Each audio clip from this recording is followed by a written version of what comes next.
Welcome to Real Estate Coaching Radio, starring award-winning real estate coaches and #1 international best-selling authors, Tim and Julie Harris. This is the #1 daily radio show for realtors looking for a no BS, authentic, real-time coaching experience. What's really working in today's market, how to generate more leads, make more money, and have more time for what you love in your life. And now your hosts, Tim and Julie Harris. 3, 2, 1, and we're back. Oh, I won't tell you the joke I just told Julie. Don't do it. She'll give me Don't the do stink eye. All right, so we are talking about what our favorite topic is. I think it's become one of our favorite topics, certainly in the last 2 years. Well, and it better become one of yours, listeners, because more than 30% of homes available are, you guessed it, new construction. So today and tomorrow, we're discussing all things new construction. It is an amazing source of business for real estate agents, for brokers. Again, a third of the market of what is available. All of you guys are whining and complaining nonstop. There's not enough inventory, not enough inventory. Well, that is true if you're not looking at new construction. So we're going to talk about that. We're going to tell you about new construction. We're going to give you the very basics because we always like to start at the very basics. Even those of you, Tim and Julie, I've been in the business for 14 years. Well, guess what? In the last 15 years, you haven't had to learn about new construction because you've been selling in one kind of market. It is a really, I think, a good idea for everyone just to allow themselves frankly, the opportunity to learn and start out at ground zero. Julie and I spend, mostly Julie, a lot of time on these notes every single day.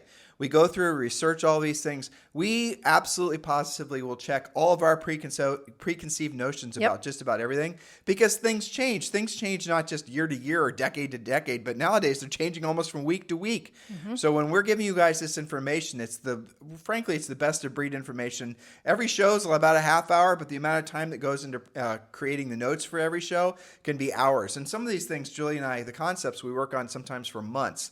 Now, how do you get these notes from today's show and every other show? Scroll down. They're below if you're on iTunes, Spotify, YouTube. I think, Julie, now we're on 50 different platforms. We're on Google. Yeah. We're on Amazon Prime Music. We're just everywhere. Yeah, so you could scroll down. You can get our notes, and you can read right along. And we suggest you use these notes for training.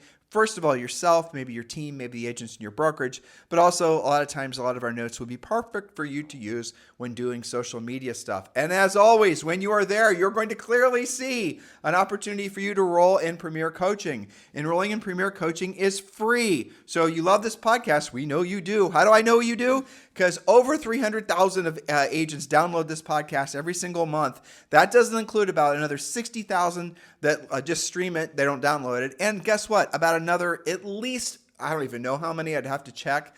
It's probably at least another 250 to 300,000 that watch us over on YouTube. That's every single month. So this is by far the #1 listened to daily podcast for real estate professionals in at least the United States. So we're doing more right than wrong, I would say. Now, if you love this podcast, which I know you do, you will not believe the value you get in Premier Coaching.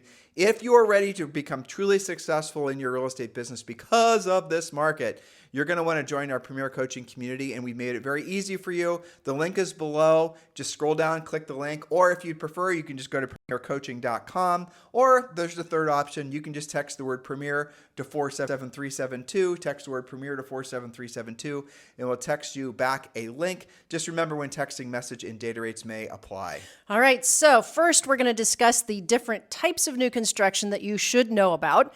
Next, we'll talk about why it's such an amazing opportunity for real estate agents to embrace. And then finally, on tomorrow's show, we'll look at 7 different ways that you can boost your income this year working with new builds. So that's the kind of the outline, right? All right, part 1 is understanding new construction. We're going to go through this relatively quickly because you can access the notes yourself. What is new construction? We always start with the basic and go to advanced. Well, what is this new construction? Number 1, traditional new construction, that's single-family home neighborhoods.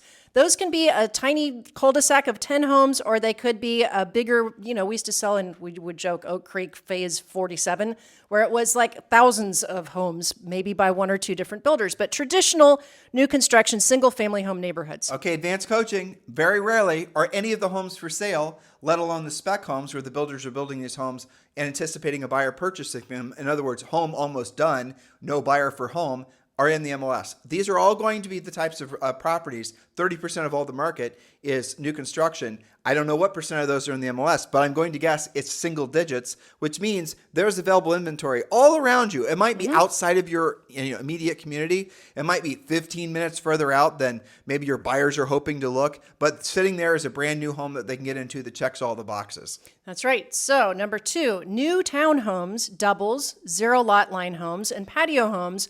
Those are all kind of the same flavor where, it's not detached.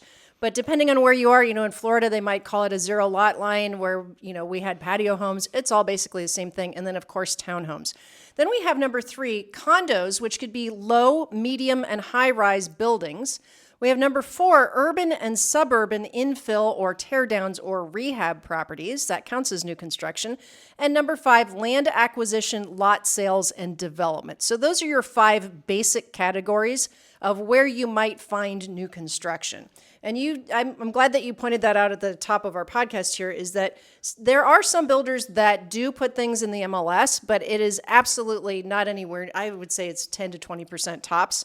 You can go to newhomesource.com. You can Google new construction in Columbus, Ohio. You're going to find things like lenarhomes.com. The builders have their own websites. There's lots of different ways, but don't just rely on your MLS. Though this is not really a great source now, I would give maybe an additional 0.6 of being people that are flipping houses. You said rehab properties. Yeah. I guess maybe Fix that and falls flips. in that same category, fixer flips. And you can find, if you, for example, if you were to, and maybe we talk about this tomorrow, go to the investor meetups, go to the people that there's different private Facebook groups or WhatsApp groups where people will find a house that's wholesale and offer it to some other investors for maybe $10,000 over where they could buy it for, kind of thing.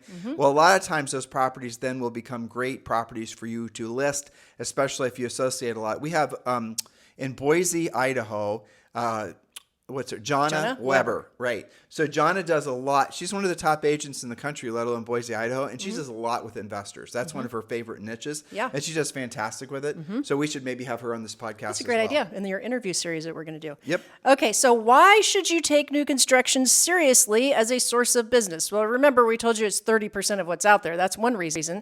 But our official first point on that is this is a great source to find inventory for your buyers that's not in the MLS. Note, many resale buyers get frustrated thinking about the cost of repairs of an older home. This is a solution that overcomes that objection. I remember when we sold a lot of new construction, I used to love those closings because the inspections were a breeze. If they even did an inspection, which we do recommend that you still do that, but you're not going to come up with this grocery list of the furnace needs replaced and the roof has missing stuff. You don't have those nightmares with new construction. And remember, a new construction home also is going to have to pass the building code inspector showing up. So he kind of building acts, permits. or she kind of acts, right, as your home inspector as well. Also, little known fact, most new construction comes with at least a 10-year warranty. So you get that too. All right, number 2, new construction is a major part of nearly all markets. Not knowing new construction is a handicap to your career. So don't claim it's not there if you haven't actually researched it. Tim just gave you a bunch of sources. New construction is 30% of available inventory, and it's actually going up. The builder sentiment, those statistics are going up every time they report. Builders are thrilled that there's low inventory because they're filling in the gaps. They literally can't build fast enough. Okay, number 3, one relationship, when we say that, it's with the builder, the developer, the sales manager, can lead to many multiple transactions and keep you in momentum for months, if not years. Let's vamp on this, and I want to also have you and I talked about this morning, we talked about the fact that agents don't realize how much more flexibility lenders have with the ability to buy down mortgages. We're going to need to... You mean builders? Builders, yes, sorry, yeah. But with regards to the point you just made, here's the concept. You have in your community, I'll give you guys a real life example. There was a new construction home rep. I don't remember her name off the top of my head. Emily, yes. Emily Bear. Yeah. That was her name. And she was, I bet you that gal earned over $1 million, and this was back in the 90s and early 2000s. I bet she earned over $1 million a year selling new construction for MI homes. Well, it turned out the number one agent in the number one agent in part of the city where Julie and I sold real estate was a lady named Delina Siamaco. She still sells real estate there. An amazing agent. So Delina, if you're listening, we still admire your business. So Delina would get a lot of referrals from Emily. So how does that all work, and how can you do the same thing? It's very simple. Emily would have folks that would walk into her new construction models, and Emily would then put the people in contract on something. But the contract would be contingent on the sale of their existing property. That is where their down payment was going to come from.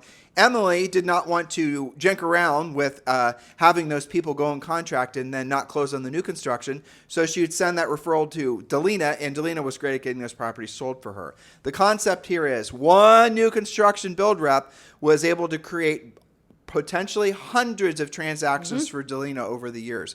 You guys can do the exact same thing. And if you're blessed in a market like when Julie and I lived in Austin, and it's way in most of the country, you'll see that new build rep models, or you'll have like 5 or 6 of them in a row, right?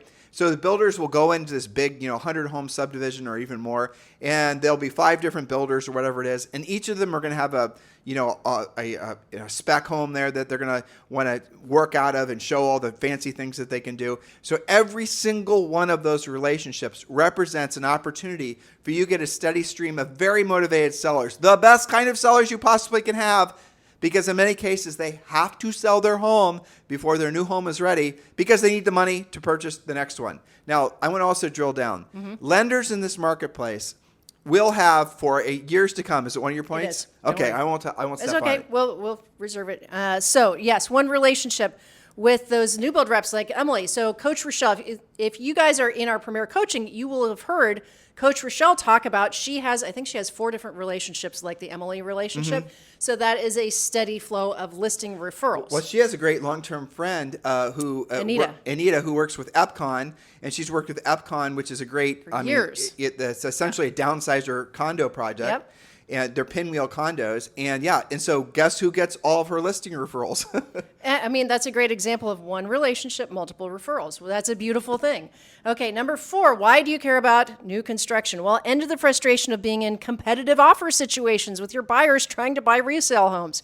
New construction offers them freedom of choice, time to move, and no rehab costs. And this last point, or this next point, number 5, is really critically important. I think it's one of the biggest reasons why new construction almost always hands resale its butt because of the fact that, the houses are new and won't need a bunch of work. So you buy a resale house nowadays, let's be honest, most of the sellers have not put a lot of effort into putting the homes for sale because they know in most of the country it's a hot seller's market.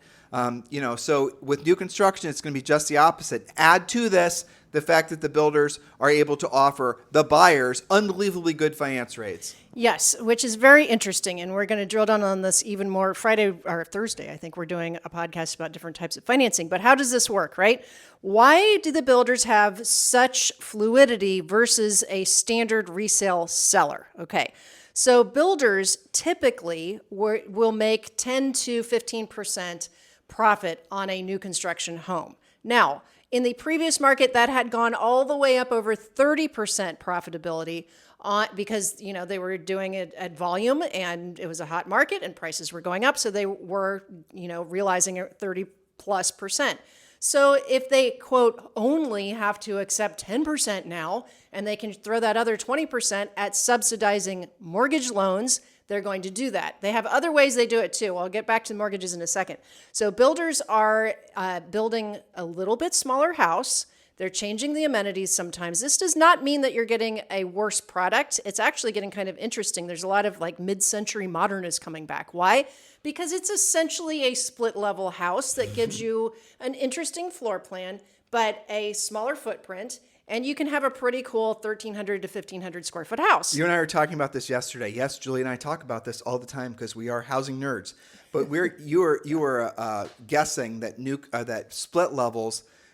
When you see split levels, it's almost an indication there's something going on in the economy and mortgage financing. Same reason today. And 100% that's true. So if you have split levels, like I know there's lots of split levels all over the country, but basically for those of you who don't have split levels, what it is you walk in the front door, and then all of a sudden there's a foyer, and you're having to decide if you're going to go down a flight of stairs or up a flight of stairs. Yeah. That's basically a split level. But they're less expensive to build. Why? Because the split level down is essentially in what would have been effectively in a basement, and building in a lower level. Like when you're doing new construction, I'm going to make up the numbers because I don't really know what they are nowadays, but the first split level, the subterranean level, to dig that out and then to put in probably cinder block walls and to finish it out and put in full-size windows and the whole thing, that's going to cost usually half the price of a second level that's going to be framed. It's going to be above grade and the whole thing. So it's actually cheaper to build, let's say, for example, a basement or the first level of a split level than it is the second level.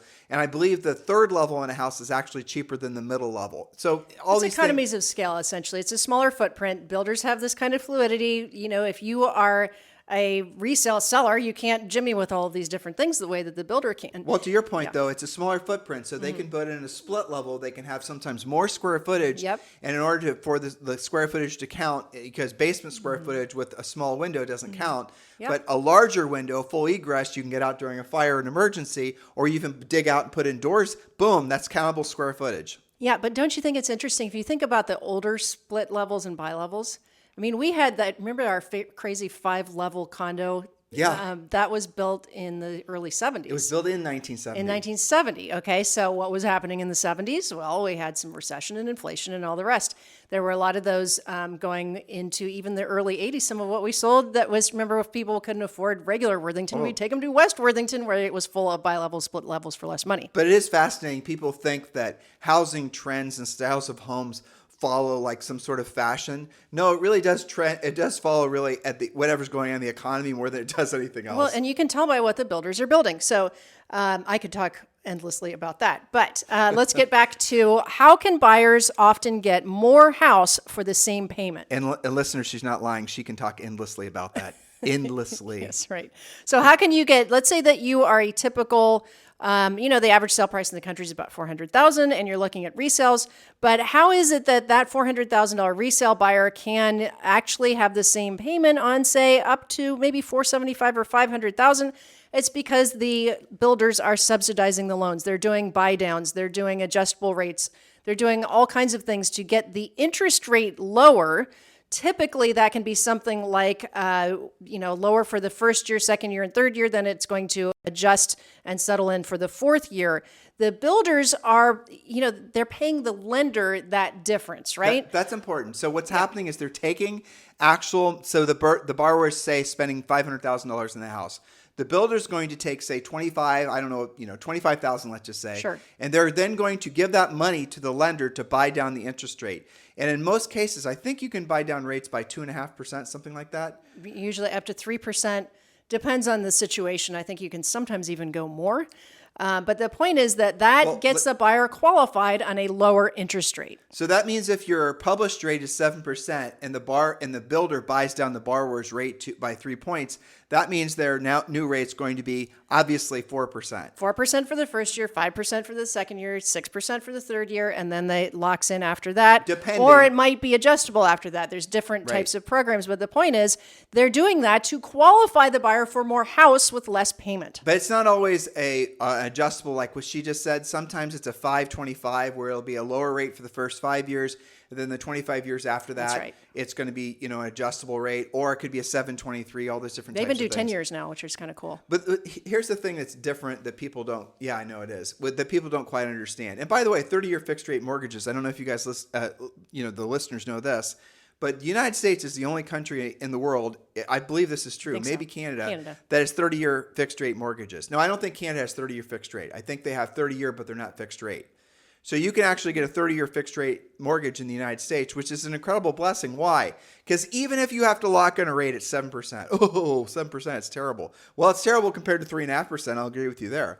But if the inflation rate, year over year over year, which is what we're seeing now, a long-term cycle of inflation being 5, 6, 7% on real estate, your house is going to inflate in value or appreciate. And that inflation or the appreciation in the property is going to outpace the cost of the loan. That is still making mortgages, frankly, I think, very affordable, dare I say that. Well, it's a great investment. And people say like, well, people can't purchase homes and because this, that, and the other. I realize that. That's the reason you guys need to get very good at understanding why new construction and what we talked about yesterday with the different types of first responder loans, that's the reason you need to become a master at this stuff. because there is going to be a whole generation of borrowers and buyers that are going to be essentially on the sidelines renting. That has happened back in the 70s, back in the 80s. You'll have people that normally would have been purchasing homes at 31, 32, 33 or younger, and now they're not going to be putting off the purchase of their first home until they're in their 40s. They don't have to if you are going to be able to help them with the different types of mortgage products that the average Joe lender or lazy Larry, the lender, is not going to necessarily know about. Well, that's true. And even knowing about different types of new construction products, I've had several coaching clients recently who were getting frustrated. They couldn't find something in that middle price range, like the $450 to $650 in most markets. I'm thinking about like Seattle, for example, where the resales were really not that great, if we're being honest. They needed a lot of work. They were older. It's kind of like, yuck, I'd rather stay renting. Well, what did they do? Smart agents we coach, right? They actually went a little bit down market and they found condos and townhomes, because when you do the math, even though that person really wanted a single family home, but for the money, they didn't really like what was out there, buying a townhome that they can either keep as a future rental or at least build some equity and move 2 or 3 years from now when they like the inventory that's out there, maybe they're in a higher price range then, it's still a wise move. So just knowing about new construction means you're going to do more transactions. There's every reason to believe that purchasing a home now, even with interest rates where they are, that will work out over time to be the best financial decision that most people will ever make, because you're always going to have a housing expense. Do you think, dear listeners, that rental prices are going to decrease or increase? I'm going to help you understand exactly what's going to happen. You're going to see rental prices, especially on single families and maybe smaller multifamilies, those are going to go up substantially because of all the things that are happening in the economy. That is what's going to happen. When you hear people talking about the crash of multifamily, they're not talking about decreased demand. They're talking about a lot of the owners, the landlords, the investors of those properties did, 5-year, 7-year financing on that at low rates through mostly the FHA. And those people are going to have possibly a harder time refinancing those loans. So they're making as much money. That has nothing to do with the demand for the actual residential units, which leads me and Julie to believe that there's not really going to be any sort of precipitous crash in the actual value of multifamily, because there's what you look for is a decrease in demand. There's no decrease in demand. So it'll work itself out. That's right. So last but not least, we're talking about reasons to love new construction. It's actually easier to prospect. We're going to talk more about how to do that with the builders tomorrow than many other spokes, because builders actually have the commission baked into their pricing. Yeah. So, that's a pretty easy ask. So we'll talk about the 7 different ways that you can really put rocket boosters on your income. And, we should tell the listeners this too. Yeah. Especially the larger builders. If a buyer walks in and says, I'm not working with a realtor, will you just reduce the price by 3%? The answer is nope. So in other words, the buyer has no incentive not to work with a buyer's agent with working with new construction. This is fascinating, I think. How do you make it so that you get commission credit for a sale of a new construction property? How do you make it so, do you talk about this tomorrow? I don't know. We should do it today. Okay, so when you have, let's say your community has 5, 6, 10, if you're blessed, maybe even more, new construction developments of differing sizes. You need to call or pop by, ideally, every single one. Get to know the build rep or get to know the builder. Ask how you register, that's the industry term, your buyer with that builder. Which means if your buyer meanders into that new build rep's model, without you, you're still going to get paid the commission if that person decides to move forward. Now, I know a lot of you even if they write it with a new construction rep. Even if they write it with a new construction rep, even if they cross the threshold with you not being present, the build rep, the builder, will honor that agreement they had because you're the one that sent them over there. Yes. So what does that mean? It means for every borrower that you have, every buyer that you have, after you've gotten together your whole breakdown of all the new construction that's not in the MLS most likely, you need to start giving them the list of all the new construction with all the different points of contact for every one of those new build, the new build reps, the models, their cell phone numbers, all the rest of it. And then you don't have to live in fear of losing out on that sale, and then just give that to your borrower and say, here's a great way for you to spend the next 3 Saturdays. Well, that's right. And chances are they're going to find something. All of you who have been in the business for any amount of time will have experienced receiving a commission check that you do not know why you received it. And then you'll pick through the paperwork, you'll look through your notes, you'll check your old texts and emails, and then you will remember that you met with Bob and Betty. Maybe you just had a call with them. Maybe you just met them once at Starbucks, showed them a few resale homes. You aligned them with the new build reps. They went and bought one of the new build rep homes. They then closed on it. You got paid. Your total involvement was maybe that hour with them originally, and here comes a $10,000 or $12,000 commission check. It's a beautiful thing. It really is. That reminds me. Shout out to Jennifer Turner in Salina, Texas. I haven't heard from her in a little while. I think she was working out this special deal. Even though her name doesn't sound like she's completely bilingual in Spanish, Jennifer Turner, she is. She worked out a deal with a builder because she can translate into Spanish and help them do deals that they normally would have lost, because in her market, there's a lot of Spanish first speakers that maybe aren't comfortable doing a contract in Spanish. She's worked with a new construction build rep where she serves as translator and then is added to the contract. Isn't that interesting? LA, you might want to be doing that with Chinese Miami. folks. Miami, you might want to do it with people that speak Portuguese from Brazil, or obviously Spanish. There's so many different opportunities for Talk these. about providing service and being of value. I mean, for the buyer as well as for the new build rep, right? Connect the dots. This end of the business is seriously fun too. I know, I love it too. Well, you walk into a new construction, and there's no usually strange smells, or there's no excuses, or there's no, everything has really been, every single room looks beautiful. The borrower, your buyers, when they walk through, they're just going to be the product will sell itself, especially the big builders. They are so masterful at selling new construction. Well, yes. I mean, you walk in, it's decorated beautifully. Of course, the models aren't going to be the stripped down version. They're going to have all the bells and whistles. It's really hard to unsee new construction, especially if you're a buyer that's been frustrated by the resale stuff, or you can't even find any resale to look at. New construction is a great solution. Julie and I coached, he's no longer in real estate, he retired, someone who used to be an executive at Corcoran Sunshine. It might be Sunshine Corcoran, I forget which one it is. I think it's Corcoran Sunshine. And what they would do is mostly in New York, and I think they also were doing this in Dallas too, but they would go and meet with these new construction apartments or condos, these big, huge towers of residential things. And the builder developer wanted absolutely nothing to do with retailing any aspect of the building. They just wanted to delegate all of it. And so what Corcoran Sunshine would do, and there's other companies that do this as well, is they would go with their own money and they would build out the model. They would hire full-time sales reps. They would do all this extra work. Some of you listening to us now, you might want to look at that as a career path if that's viable in your marketplace. A lot of you listening now used to do new construction like that, so you know what I'm talking about. Open your mind to all things new construction. Listen to what Julie told you. 30%, in some markets more, of all home sales are new construction. And that is not a 6-month or 12-month trend. That is going to be the way it is for at least the next, we're guessing 10 years at least. So if you wanted to discover a niche for yourself, here's what we would prescribe to you.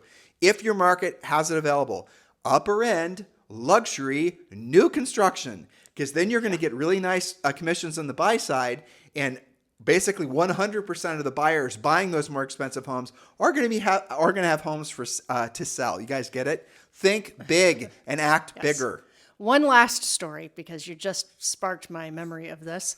Do you remember when we listed, I think there were 38 of them or something, the Eastland Court, the townhomes. Okay, so this was, I happened across an expired one day, okay? And here's what it looked like in the MLS. It was a picture of dirt and a 2x4, okay? And it was in 43085, which historically had very little, if not zero, new construction. Do you remember who the listing agent was? Don't say her name out loud because she's passed away, okay? She was the number one agent, not just listing agent, in all of 43085. Yes. And she had been for forever. For 30 years. Yes, since before we were born at the time, I think. Basically, major complacency, basically. Yes, okay, and so first of all, I remember thinking, where in the world even is this? Because it was in one of our favorite zip codes. We grew up there. We went to school there. Wasn't this in our first year? I think it was. First or second year? First or second year. I think it was our second year. But we knew enough to hunt expireds, right? Yeah. So I was thinking, I can't even put that street on the map, and yet it's in the zip code that we knew better than any other zip code, right? So that was one thing. We went to go find it, and it was just this, it was like a 4-acre parcel that had been part of a kind of semi-industrial, mixed-use residential off of a semi-busy road, but it was back in the woods. It was fine. Okay, so that's interesting. The picture in the MLS was a 2x4 and a dirt patch, and yet when we drove back there to see what's going on with this expired, they were 70% built. So she had never updated the picture in the MLS. And if you're seeing that, you're a buyer's agent, even if you think to look there, you're not even going to think to show it based on the picture. And they expired 2 or 3 times too. That Yes. wasn't the first time.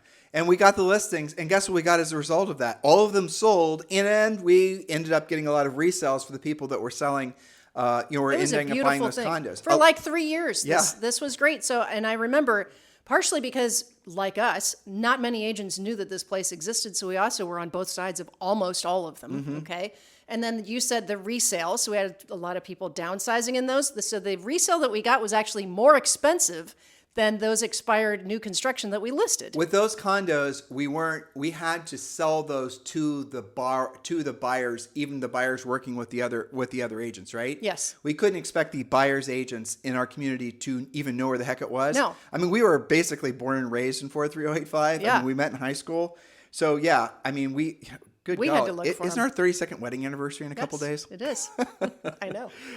Anyway, so we were born and raised in this community. We didn't know where it was. We didn't know how to get there. Nobody else knew it No one was. else. So we had to take the stance of we're going to sell these directly to the end users, and that's what caused. But Julie, that's not the only. We have so many examples. There was well, since we have time, we'll tell them this story. You received a voicemail from somebody. It was when we lived in New Albany Country Club, and the guy had a very strong accent, like a Southern drawl, sort of West Virginia type accent. And you told me that I got some dirt. You want some dirt?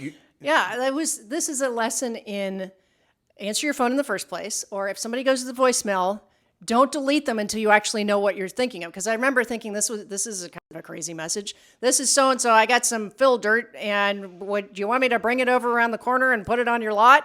We had another builder listing around the corner too, and they were like walkout lower levels on a raised lot, so that maybe we would want the dirt, right? Well, that was his thinking. But That was his thinking. We thought he was a loon, but we called him back anyway. And it turns out it was a builder, or somebody working for the builder who had 3 new construction houses going up around the corner. It was Matt Trucco, the builder. Yes. Okay, Matt had just, you don't want me to say his name? Yeah. It was Matt Trucco, the builder. So here's what happened. We went out there and actually the other builder wanted the dirt, so we solved Matt's problem. But then Matt had some other problems that he didn't know he had. The other problems that he didn't know he had was he was sitting on a spec in our community that was going to be something like $1.3 or $1.4 million, and the listing agent wasn't even doing anything to try to get the property sold. And behind that property, he had another lot that he just closed on for like $250,000, which would have meant another $1 million plus house.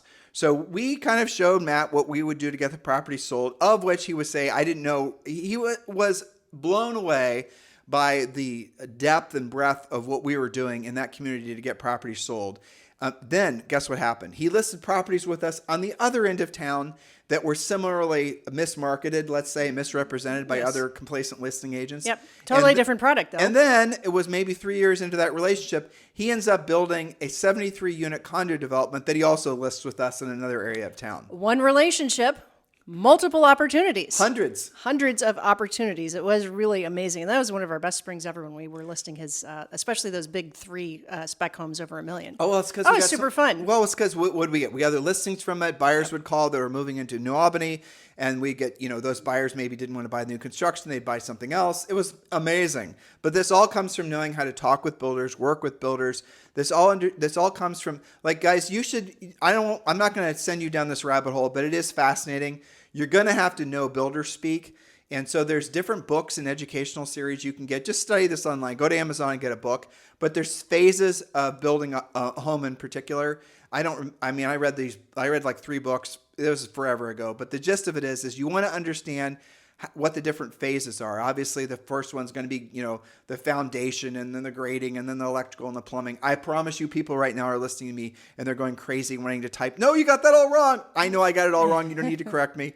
Go and study all this yourself. That way, when you're out talking with builders, you can talk about, what does an elevation mean? Do you guys know what an elevation means? Just what the house looks like from the front. You want to know about the different, building codes and restrictions and minimum standards and architectural review committees, all these types of things. That's what you need to know if you're going to work the upper end custom home builder who's going to sell maybe 5 or 6 houses or 3 or 4 houses per year. But in the big production builders where most of you are going to be working, it's all the coaching and training that Julie and I gave you for the last 30 minutes. And you do pick up a lot by bringing, and again, you have to know about new construction. Even if you're just learning to bring your buyers to new construction, instead of just dropping them off and meeting them at closing, go to some of those meetings. Learn how a house is actually built. What is the order of things? Why is it being built that way? Why is this floor plan more efficient than that floor plan? Why is it on the lot the way it sits on the lot? How does it work with, burying utilities? You can learn so much by actually paying attention when one of your buyers is actually building. It's also important that you understand that many of these relationships that Julie and I were getting when we were selling real estate are similar relationships you guys can get now. We weren't getting these relationships after having been in the business forever. I mean, No. Julie and I looked like we were teenagers and we were getting these relationships. Why is it that people ultimately listed with us? Because we did our homework, we had energy and enthusiasm, and we are furiously fast with our lead follow-up. Usually those things are going to be enough of a reason for someone to want to do business with you because they're going to counterbalance with their previous experience with real estate agents. Julie and I can literally talk for years about all the examples, not just with us. I mean, frankly, we have maybe 10 good stories like that. But of our coaching clients, we have hundreds and hundreds of coaching client stories where furiously fast lead follow-up, having energy and enthusiasm overcomes the biggest skills deficit you can possibly imagine. That's the reason this is such a beautiful business. Because you don't have to have the skills of a brain surgeon or know how to fly an F-15 fighter jet. You actually just can have energy and enthusiasm, have furiously fast lead follow-up, and you can learn along the way, earn while you learn. This is a beautiful business. Have that mindset. Make it your own because of this market. That's right. So no excuses. Tomorrow is part 2 of this podcast where we're going to give you 7 specific ways. We're going to start with the easiest and go to the most complex, will be number 7, about how to actually turn this into income for yourself. Back to you. You guys have a fantastic day. We'll talk with you on the show tomorrow. This podcast is a part of the C-Suite Radio Network. For more top business podcasts, visit c-suiteradio.com.